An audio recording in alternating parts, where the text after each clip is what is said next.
Benar. Oke, selamat sore. Halo, selamat sore Coach. Oke, Halo. silakan duduk dengan rileks ya Kak ya. Perkenalkan, saya Coach Bunga. Dengan senang hati saya membantu Anda pada sesi konsultasi ini. Silahkan diperkenalkan dengan Kak siapa ini? Iya, makasih ya Coach. Kenalin Coach, saya Dedi. Oke, Salam Kak kenal. Dedi. Oke, Kak Dedi. Silahkan Kak Dedi dapat diceritakan nih, Kak Dedi sekarang ini yang dirasakan apa? Ya, baik Coach ya. Mungkin langsung aja singkat ya Coach. Saya sih cuma ngerasain kebingungan ya Coach. Ya, saya ngerasa uh, cukup bingung sih dengan kondisi saat ini. Kurang lebih seperti itu ya. Oke, Kak Dedi. Nah, Kak Dedi Uh, berarti yang dirasain bingung gitu ya. Kalau dari Kak mm-mm. Dedi sendiri bisa nggak menguraikan perasaan bingung yang Kak Dedi rasakan tuh seperti apa? Ya, cukup clear sih, kebingungan yang cukup clear ya. Jadi ya saya juga sebenarnya nggak tahu gitu mesti ngapain ya. Mungkin bahasa simpelnya kayak mentok gitu ya. Oke, Iya, oke. Kak Dedi ini uh, berarti yang dirasakan kayak bingung karena stuck gitu ya. mm, mm, mm, mm, Oke, mm, Kak Dedi mungkin bisa mencoba menjelaskan gitu. Apa sih yang mm, membuat mm. Kak Dedi ini merasa bingung gitu? Kalau Kak Dedi bisa menjelaskan. Oke, saya coba uraiin ya, Coach ya. Saya mungkin yang pasti yang terbesit dalam pikiran saya, yang ada satu hal. Saya mungkin sedikit cerita kalau saya baru aja lulus S2 ya dari Harvard sekitar 3 bulan yang lalu ya. Saya balik ke Indonesia ya. Kemudian em, di sana saya sempat melaksanakan penelitian ya terkait dengan mikroplastik. Ya, mikroplastik dan em, kemudian saya seperti tadi saya pulang dahulu ke Bali ya. Em, saya rasa sih sudah waktunya untuk kembali balik ke kantor. Ya, by the way kantor saya basisnya ada di Jerman dan saya diinfokan bahwa saya dipindahkan gitu dari kantor yang sebelumnya di Jerman lalu di eh, desa Pelimpuran itu salah satu desa yang ada di Bali. Ya, jadi dengan kondisi ini mungkin ya saya merasa eh, sedikit bingung aja ini kenapa gitu. Dan ya tiba-tiba dipindahkan gitu. Nah, kurang Oke. lebih seperti itu ya. Oke, Kak. Saya Mm, coba memahami ya perasaan Kak Dede di mm, sini dan kalau saya boleh bilang ini merupakan transisi mm, kehidupan yang luar biasa ya. Karena Kak Dede juga naik tingkat, terus Kak mm, Dede juga pindah lokasi, bukan cuma mm, daerah tapi juga negara gitu ya. mm, Oke, mm, kalau mm. demikian coba Kak Dede bisa jelaskan nggak keinginan yang diharapkan Kak Dede dari sesi konsultasi saat ini? Iya, ah, ya saya expect sih untuk bisa berpikir lebih jernih ya coach ya. Saya ingin ya dapat banyak saran sih pastinya ya. Saya terbuka gitu dengan berbagai advice dari coach ya. eh Pastinya saya pasti akan lakuin sih apa yang coach bisa kasih ke saya ya. Dengan harapan ini sebenarnya saya ingin memiliki hidup yang lebih berkualitas saja dari sekarang, coach. Oke, Mm, berarti ini Kak Dede itu udah melakukan tindakan yang tepat untuk mengunjungi sesi mm, konsultasi saat ini, seperti itu. mm, mm, Nah, mm, kalau mm, misalnya Kak Dede nih bisa jelaskan gitu ya, kondisi Kak Dede yang saat ini itu seperti apa dalam tanda kutip kehidupan pribadi gitu. Apakah stabil, misalnya dari kehidupan mm. keluarga, pasangan, dan kantor? Iya, kehidupan ya. Ya dapat dikatakan cukup stabil sih. Keluarga saya cukup bahagia gitu dan mereka dapat dikatakan mencintai saya, coach ya. Dan mungkin untuk pasangan saat ini saya belum ada pasangan. Ya setidaknya saya juga belum ada rencana menikah dalam 5 tahun ke depan. Tapi ya dapat saya katakan bahwa ya saya bahagia gitu dengan kehidupan saya saat ini ya. Terutama hadir di orang-orang terdekat saya ya yang ada di rumah ya dan ada di tempat saya saat ini ya gitu Coach. Dan di kantor pun orang-orang dapat dikatakan juga cukup menghargai saya Coach ya. Mereka memberikan saya berbagai kesempatan ya. Terakhir itu mereka ngasih saya untuk menjadi delegasi kantor di salah satu pertemuan penting ya. Dan sebaliknya pun saya coba memberikan ya yang terbaik ya. Agar ya termasuk juga saya coba berprestasi di kantor saya saat ini. Ya, itu sih yang bisa saya ceritakan, Coach. Mm-mm. Oke, luar biasa Kak Dedi. Berarti dari Mm-mm. kehidupan ini udah fondasinya udah kuat ya, dari stabil gitu Iya, iya. kehidupan Kak Dedi. Dan Mm-mm. juga Kak Dedi juga udah punya kesadaran yang tinggi untuk memiliki kehidupan yang berkualitas. Jadi itulah kunci dari kesuksesan konsultasi saat ini. Nah, kalau misalnya Mm-mm. kita bicara tentang kebebasan ya Kak Dedi ya, bagi Kak Dedi sendiri itu, Kak Dedi punya kebebasan nggak yang secara penuh gitu untuk mengambil keputusan hidup? Hmm, Bebasan ya. Mungkin yang dapat saya ceritakan sih kebebasan dalam arti ngambil keputusan ya. Selama ini sih keputusan hidup eh, saya sendiri yang menentukan gitu. Dan setidaknya keluarga cukup menghargai ya atas keputusan saya yang saya pilih ya. Namun mungkin yang buat saya galau ini yang dari terkait urusan kantor ya, yang sepertinya perlu diskusinya berjenjang gitu. Ya, jadi ya karena saya saat ini kerjanya di multinational company itu basisnya ada di 51 negara, Coach. Eh, dan berkantor di Jerman seperti tadi ya. Eh, Sehingga ada banyak hal yang limited ya atau terbatas untuk saya kendalikan dari sisi kerjaan ini. Mungkin itu sih.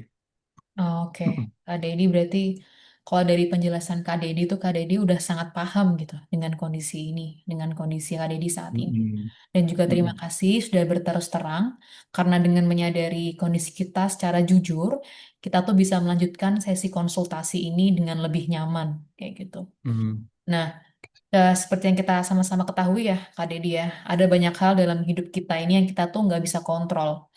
Nah, kalau Kak Dedi ini bisa menjelaskan gitu ya, dan juga dari kondisi yang Kak Dedi sampaikan tadi, apa saja sih kondisi yang bisa Kak Dedi kontrol?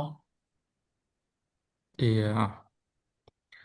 Yang jelas sebelumnya untuk kondisi dan decision making di kantor pusat saya tadi yang ada di Jerman itu nggak bisa saya kontrol coach ya, yang di Jerman ini. Tapi kalau yang tim kecil saya yang ada di desa Pelipuran itu mereka ada 5 orang ya. Kalau ini bagian ini bisa saya kontrol ya dan juga kalau di Indonesia itu ada satu kantor cabang di Jakarta.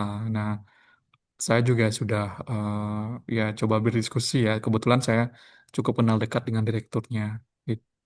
Jadi yang di Indonesia ini cukup bisa saya kontrol. Mm-mm. Oke, Ya. baik. Berarti Kak Dedi ini udah juga paham ya dengan kondisi terkait kontrol Pak Kak Dedi juga kayak gitu. Mm-mm. Nah, kalau Kak Dedi ini sejauh ini sudah Mm-mm. ada nggak hal-hal yang Kak Dedi lakukan untuk mengatasi kondisi ini? Ya, oke. Ya, berapa hari yang lalu sih saya sudah coba kontak ya dengan direktur di Jakarta yang saya ceritakan tadi ya. Namun memang saya juga nggak pengen pindah gitu ke Jakarta ya. Sulit kalau saya juga pindah ke Jakarta. Ya pilihan yang saya bisa terima sih mungkin ya kembali ke Jerman, ke kantor basic saya yang ada di sana ya, atau tetap stay in Bali ya. Ya saya sih juga paralel tuh udah coba kontak kantor yang ada di Jerman. Ya jadi bahwa ya mereka sih nggak menyampaikannya simple ya. Jadi ekspertis saya saat ini itu masih dibutuhkan di Bali ketimbang di Jerman. Oh, Mm-mm. baik. Iya itu Gila. itu sih yang kemarin disempat disampaikan ya. Oke, baik bila Kak Dedi udah juga mengusahakan semaksimal mungkin ya. Dan Kak Dedi juga udah Iya. tahu yang Kak Dedi inginkan gitu ya. Baik di Jerman maupun di Jakarta. Nah, kalau misalnya Mm-mm. di Bali sendiri nih Kak, apakah udah ada hal-hal yang Kak Dedi usahakan gitu selama di Bali? eh Mana ya ceritanya? Oke, yang jelas sih batin saya cukup bergejolak ya, kalau boleh saya cerita ya, coach ya. Em, jadi selama 3 bulan sejak penempatan saya eh, di Bali ya, saya masih coba relax dan nenangin diri dulu ya. Ya, saya coba buat berusaha gitu menerima dan coba untuk kerja kayak biasa aja gitu. Ya, jadi ya perasaannya benar-benar mixed feeling yang kalau bisa saya cerita. Mm. Oke, Kak Ya, Dedi. kurang lebih seperti itu. Iya. Kak Dedi, terima kasih telah berterus terang ya dengan diri Kak Dedi Mm. sendiri terkait perasaan Kak Dedi saat ini. Terus juga Kak Dedi juga udah um, berusaha semaksimal mungkin seperti itu ya. Dan Kak Dedi Mm. paham kondisi Kak Dedi, paham juga yang Kak Dedi inginkan kayak gitu. Mm. Nah, Mm. sekarang Mm. Coach ingin tahu nih, Kak Dedi itu ada nggak sih hal-hal yang mungkin Kak Dedi bisa lakukan selama di Bali yang bisa memaksimalkan potensi diri Kak Dedi selama di Desa Panglipuran Bali dan juga memaksimalkan misalnya dampak sosial atau dampak terhadap Bali seperti itu. Misalnya dari hasil Kak Dedi di Mm. research microplastik untuk kesehatan lingkungan di Bali atau mungkin Kak Dedi punya hobi gitu yang untuk bisa Kak Dedi mengekspresikan diri dan juga memiliki dampak Mm. sosial seperti itu. Hmm. Iya, iya, actually sih saya ada banyak hal ya yang bisa saya explore ya dengan ekspertis saya di sini. Terutama ya kalau di Bali ini kan ada banyak resource ya yang bisa kita libatkan gitu ya. Eh, Mungkin ada 2 hal sih yang bisa saya ceritakan. Yang pertama terkait dengan profesionalisme saya ya, yang seperti tadi saya telah melakukan penelitian terkait dengan mikroplastik. Ya, saya coba untuk educate local people ya di sini ya. Kita tahu bahwa mikroplastik itu adalah suatu hal yang sangat berisiko, terutama untuk mereka yang low middle income dengan habit ya yang rentan pada cemaran terhadap makanan, mikroplastik pada air minum ya. Saya rasa itu akan benar-benar beneficial untuk masyarakat kita yang ada di sini dan saya coba untuk nerapin penelitian saya langsung ya, coach ya. Kemudian terkait dengan hobi, saya rasa ini juga apa ya? Ini sih terkait dengan ketertarikan ya. Jadi saya memang kalau di Bali kita kayak pengen aja itu untuk maintain lokal culture yang ada di sini, coach ya. Saya coba joining gitu berbagai eh, local tradition yang kayak nari gitu dok, kayak nari coach ya, kayak menari lokal itu semuanya juga hobi saya dari waktu kecil ya. Saya coba eh, doing the hobby di usia sekarang gitu. Ya saya rasa juga cukup bisa bikin relax ketika kita eh, kembali lagi ke hobi kita seperti itu ya. Jadi menari menari cukup bisa buat happy. Oh, Ya itu sih coach yang bisa saya ceritain. Mm-mm. oke, berarti Kak Dedi ini udah sebenarnya udah ada ya pikiran tentang diri sendiri, habis itu tentang sosial dan juga tentang Mm-mm. melibatkan hobi di kehidupan sehari-hari gitu.